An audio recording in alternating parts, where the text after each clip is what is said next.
327 देखिए, कह रहा है कि यदि समलंब चतुर्भुज की दो असमांतर भुजाएं बराबर हो तो सिद्ध करें कि वह चक्रीय चतुर्भुज है। चलिए, तो एक समलंब चतुर्भुज बनाएंगे। ये आपका वृत्त हो गया। यहाँ पे अंदर एक समलंब चतुर्भुज बनाते हैं। चलिए, यहाँ पे हम लोग समलंब चतुर्भुज एक बना लेते हैं। इसी के अंदर आपको इसे दिखाना है कि चक्रीय है।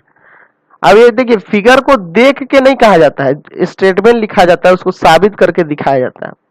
हम लोग यहाँ दिखने में नहीं विश्वास करते, हम लोग प्रमाण पे विश्वास करते हैं। ठीक है, चलिए हम लोग मान लेते हैं कि ए बी सी डी एक समलंब चतुर्भुज है। दिया है ए बी सी डी एक समलंब चतुर्भुज है, समलंब चतुर्भुज है। चलिए, समलंब चतुर्भुज है और क्या करा है कि दो असमांतर भुजाएं बराबर है। तो समांतर इसमें हम लोग मान लेते हैं कि एडी समांतर है बीसी के ना। तो असमांतर भुजाएं कौन कौन सी होंगी? ए बी और कौन? एडीसी। मतलब ये ए बी और ये डीसी क्या है? बराबर है।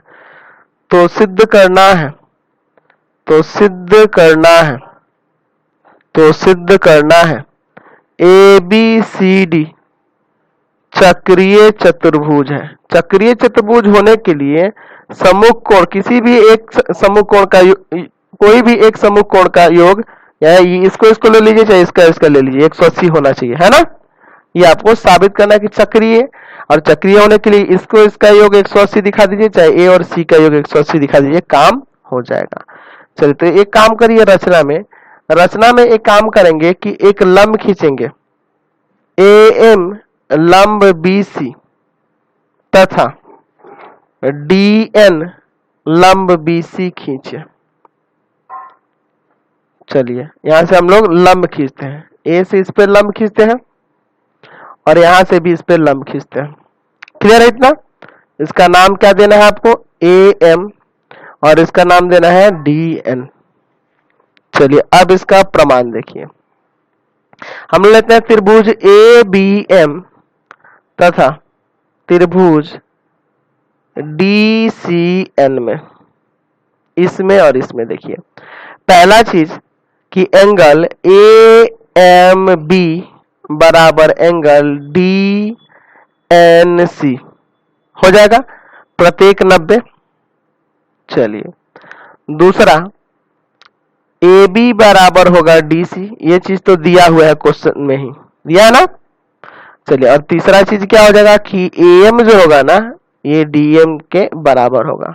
समलंब चतुर्भुज के लंब तो बराबर होगा ना, समलंब चतुर्भुज के लंब समान होते हैं।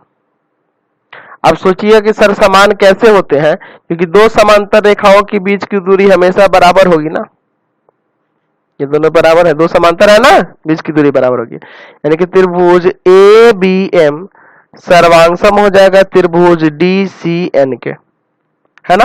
अच्छा, सर्वांगसम होने के लिए देखिए, एक राइट है, एक हाइपोटेनस है, एक साइड है, आरएचएस से सर्वांगसम होगा। क्लियर है इतना? चलिए, इसके बाद आगे, अब यहाँ पे हम लोग सीपीसीटी से लिख देते हैं कि एंगल बी बराबर एंगल सी। सीपीसीटी से ये वाला एंगल इस एंगल के बराबर। क्लियर है? अच्छा, आप यहाँ देख रहे हैं कि यहाँ एडी जो है ना समांतर है बीसी के, ये आपके पास दिया है ना, समांतर समलंब चतुर्भुज है और ये चीज दिया हुआ है। चलिए, तो आप यहां से चाहें तो लिख सकते हैं angle B plus angle A बराबर 180। एक ही तरफ के अंतःकोण है, एक ही तरफ के अंतःकोण, समझ रहे हैं ना बात को।